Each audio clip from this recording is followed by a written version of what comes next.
আসসালামু আলাইকুম ওয়া রাহমাতুল্লাহ। দ্বিতীয় রাকাতে রুকুর আগে কয়টি মাসআলা? দ্বিতীয় রাকাতে রুকুর আগে 7টি মাসালা। হাত বাঁধা সুন্নত। বিসমিল্লাহ পড়া সুন্নত। সূরা ফাতিহা পুরা পড়া ওয়াজিব। সূরা ফাতিহার পর আমিন বলা সুন্নত। সূরা মিলানো সূরার শুরুতে বিসমিল্লাহ পড়া মুস্তাহাব। সূরা মিলানো ওয়াজিব। কিরাত পড়া ফরজ। নামাজে সুন্নতে মুআক্কাদা কয়টি?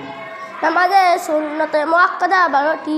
2 হাত উঠানো, 2 হাত বাঁধা, সানা পড়া, আউযু বিল্লাহ পড়া, বিসমিল্লাহ পড়া, আলহামদুর পর আমিন বলা।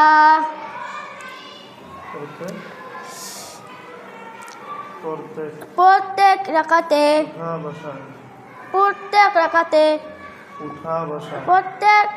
উঠা বসা আল্লাহু আকবার বলা। আল্লাহু আকবার বলা। আল্লাহু আকবার বলা সুন্নত। কিরাত পড়া ফরজ।